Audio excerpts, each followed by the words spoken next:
News that President Trump is departing after dinner this evening to return to the United States. He's ordered the assembly of the National Security Council. All right, let's dive straight in. Something pretty remarkable happened at the recent G7 summit. hmm For the first time anyone can really remember, it ended without a joint final communique. No big final statement. Yeah, that's a big deal. It really is. I mean, think about that. It's not just skipping a formality. It screams deep divisions among these, major global powers. Absolutely. It puts a spotlight on some serious fault lines. So the big question we're tackling today is, what does this fracturing, this lack of consensus mean for international relations? And maybe closer to home, what does it mean for you listening? Right. Our mission here is to unpack the sources, figure out why they couldn't agree, look at the G7's outcomes, or lack thereof, the U.S. approach, and Canada's surprisingly independent role in all this. And that missing statement, it really boils down to a few key sticking points, doesn't it? Yeah. Mainly Ukraine, the Middle East, and trade. Those are the big ones. Okay, let's unpack this. So, no joint final communique. That's the headline. What does that absence itself tell you about where global diplomacy stands right now? Well, it tells us that consensus, even among allies, is incredibly fragile. Hmm. It wasn't random. It directly mirrors those deep disagreements we just mentioned. Hmm. Ukraine, the Middle East, trade disputes. It suggests finding common ground is maybe getting harder or less prioritized. Exactly. It seems individual national interests or perhaps specific leadership styles are overriding that collective approach we usually expect from the G7. The inability or maybe unwillingness to compromise on language is really telling. But okay, despite that major headline, the lack of the big statement, surely they agreed on something. It wasn't just leaders sitting in awkward silence or anything. No, definitely not. There was actually very strong continued support pledged for Ukraine in its fight against Russia. That was clear. Okay, so unity on Ukraine. Yes. And they also put out statements affirming Israel's right to self-defense. Plus, they explicitly called out Iran as a destabilizing force in the region. And it's worth noting, with Trump not there in the room for all of it, the other members, Canada, UK, France, Germany, Japan, Italy, the EU, they collectively made sure to reaffirm their backing for Kyiv.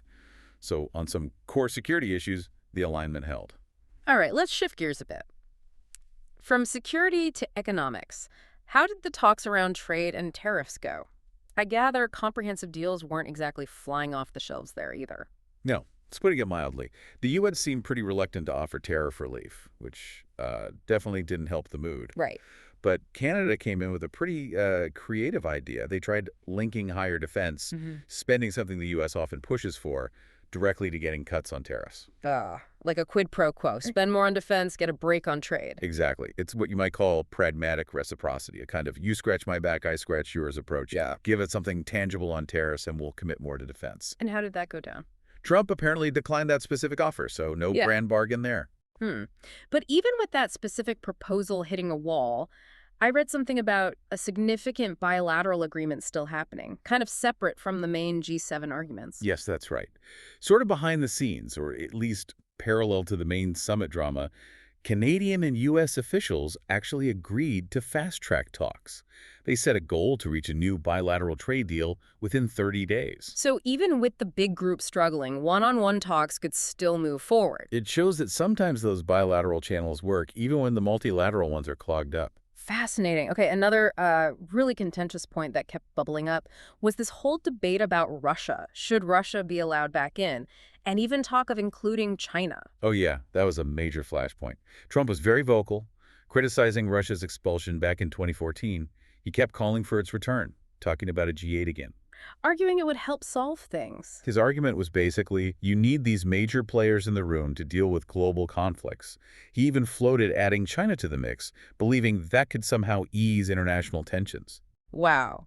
Expanding the G7 to G8 or even G10 with Russia and China, that's a fundamentally different vision for the group. It absolutely is. So how did the other G7 leaders react to that, especially bringing Russia back, given, everything with Ukraine? They pushed back pretty firmly from what we understand. The other leaders really held the line, saying Russia remains an outcast because of its actions and sanctions need to continue. There was just no real support among the rest for welcoming Russia back. Okay, so sticking with different approaches.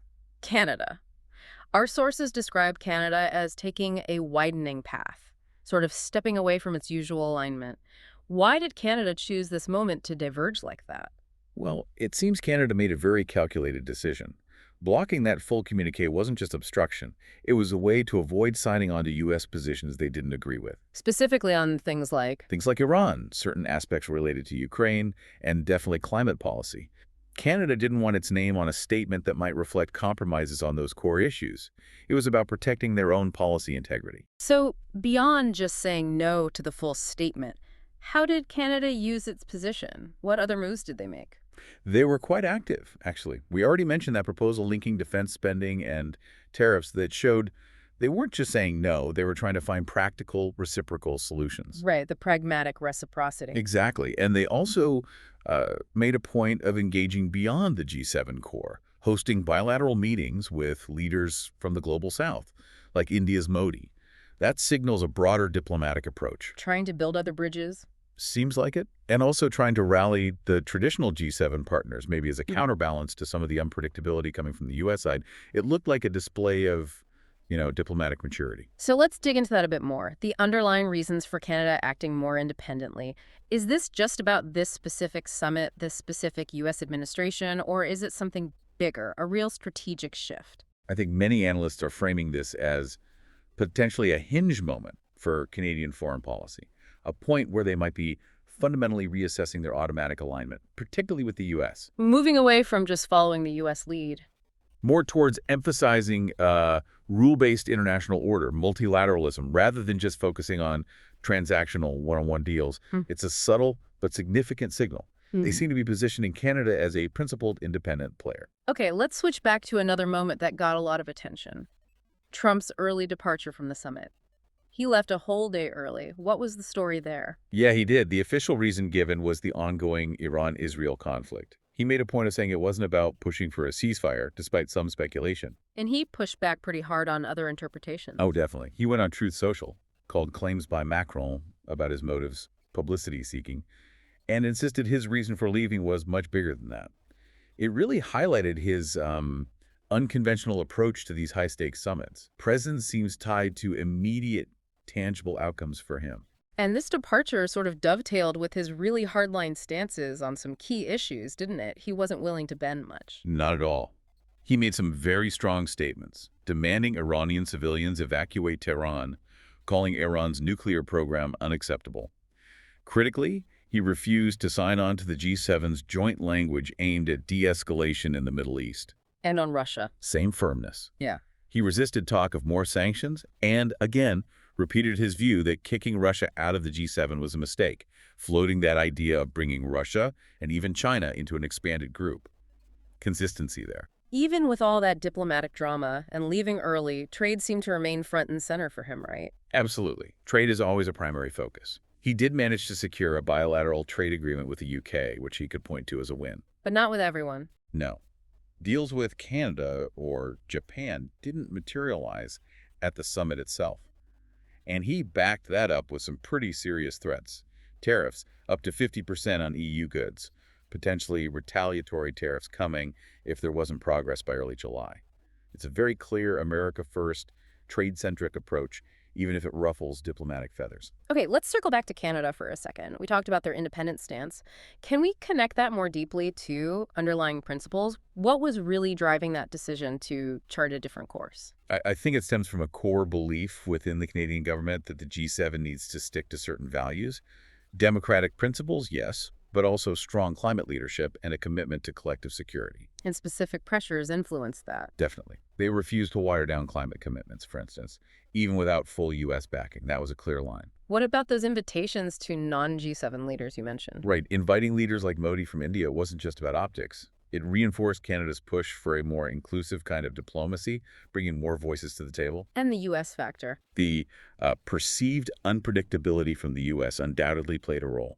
It likely prompted Canada to consciously position itself as a stable, reliable partner, someone dependable for traditional allies, and also for newer partners, like Ukraine and Moldova. It's about providing stability in uncertain times. Okay, so connecting all these dots, the missing communique, the bilateral deals, Canada's stance, Trump's approach. What does this all mean going forward? What are the implications for you, the listener? Well, a few things to watch. First, those Canada-U.S. trade talks. Mm-hmm. Keep an eye out for that mid-July timeframe. If there's no deal, you could genuinely see tariff hikes affecting prices of goods. Okay, trade friction. What else? Second, Trump's diplomatic vision. His talk about expanding summits to include Russia and China, that's not just talk. If you were to return to power, that could signal a major shift in how global governance structures operate. Something to really watch.